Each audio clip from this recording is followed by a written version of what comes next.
اس علم کا اطلاق کر سکے. اسے کچن لے آؤٹ اور ڈیزائننگ کا بھی پتہ ہونا چاہیے کہ کچن میں کیا ہے. الٹا ہاتھ اور سیدھا ہاتھ یاد رکھیے گا کہ آپ جب کام کر رہے ہوتے ہیں تو آپ کا سیدھا ہاتھ چل رہا ہوتا ہے. ٹھیک ہے. آپ نے پین اٹھا کر چلنا ہے, الٹے ہاتھ سے اٹھانا ہے.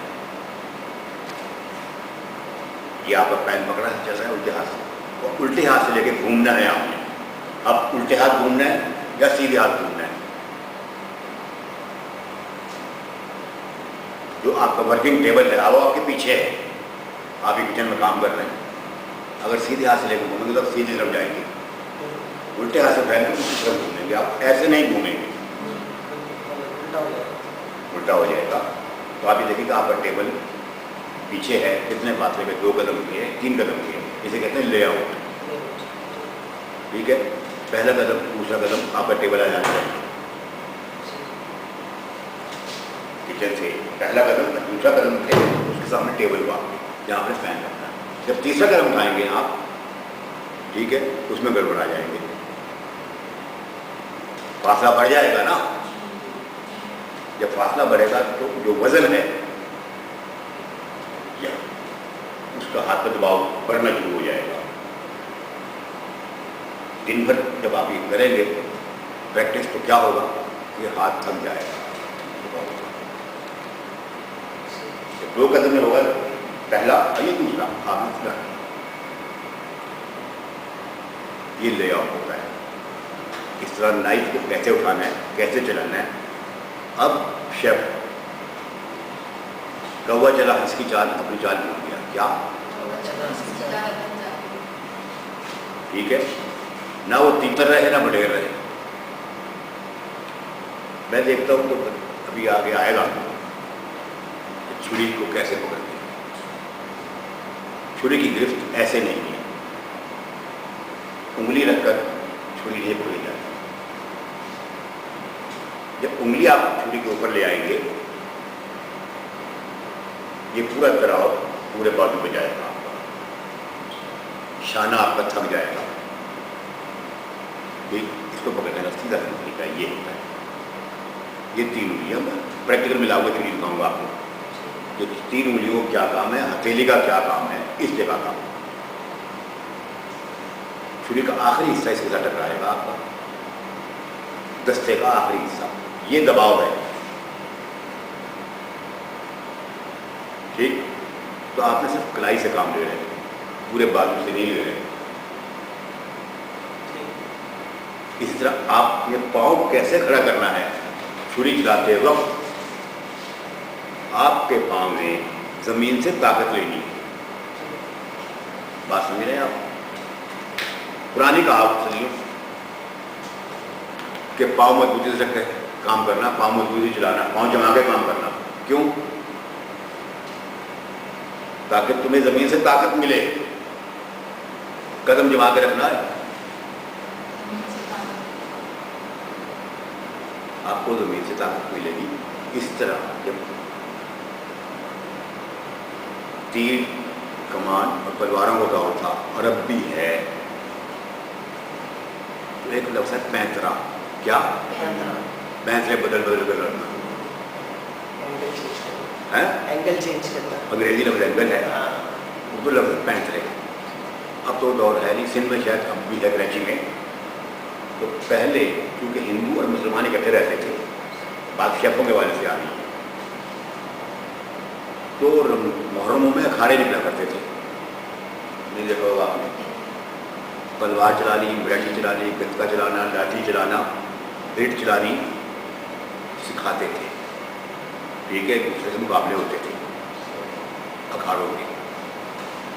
انڈیا میں بھی ہے, ہندوستان میں بھی ہے, بڑے بڑے اکھاڑے نکلتے تھے محرموں میں. اس میں پینترے سکھائے جاتے تھے, لاٹھی کے, تلوار کے, ڈھال کے, خنجر کے اور چھری کے. گرفت یہ ہے. بات سمجھے؟ اب آپ نے پاؤں کیسے چلنا ہے کہ یہ آپ کھڑے ہیں, ٹھیک ہے, سیدھا پاؤں یہ آیا آپ کا, تلوار آپ کی سیدھی گئی, پھر پاؤں یہاں آیا اور یہ چلا گیا, رخ چینج ہو گیا آپ کا. ادھر آیا نا, ٹھیک, یہاں سے پھر پاؤں یہ آیا آپ کا, ٹھیک, یہاں سے واپس آ گئے آپ. اب گرفت کیا ہے, یہ پاؤں کے تلوا ہے وہ ٹک رہا ہے آپ کا, ایڑی نہیں ٹک رہی. کیا پنجا جو ہے پاؤں کا, اس سے آپ لے رہے ہیں پینسرا پوری طاقت, ٹھیک ہے. جب وار کرتے ہیں تو آپ ایڑی کے بل ہوتے ہیں. یہ آیا, یہ پینسرے تھے جو زمین سے طاقت لے کر مقابلے ہوتے ہوئے. ابھی بھی کہیں پہلوانوں کے اکھاڑوں میں آپ کھڑے ہوئے دیکھیں گے نا, کشتی لڑتے ہوئے, تو پنجے کر جائیں گے ان کے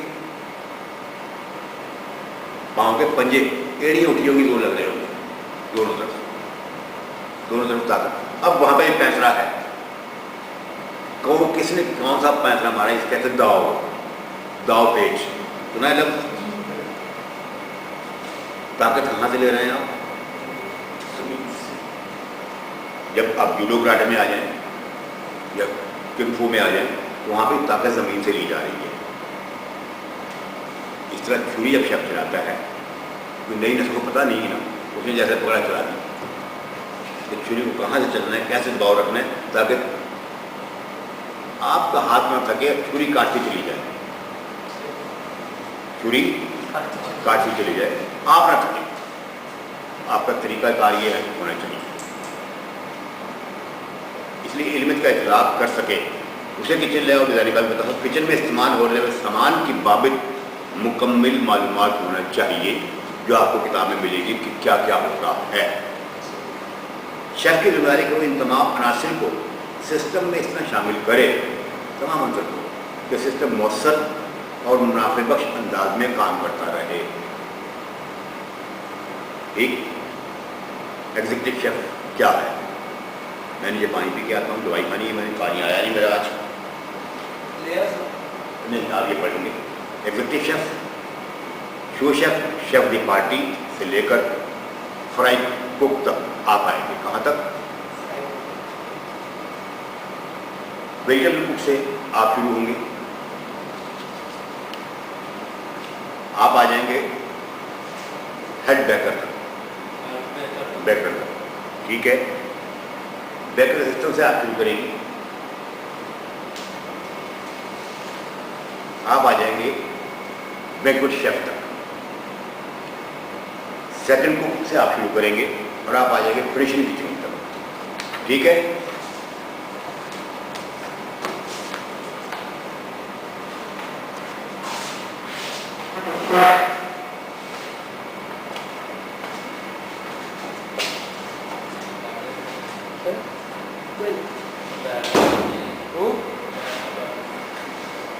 ایگزیکٹو شیف, ایگزیکٹو شیف برتری کے اعتبار سے دوسرے نمبر پر آتا ہے. اس کی ذمہ داریوں میں کچن آپریشن, اسٹاف کی نگرانی اور کھانوں کی تیاری شامل ہے. نئے آنے والوں کو تربیت دینا بھی اسی کی ذمہ داریوں کا حصہ ہے.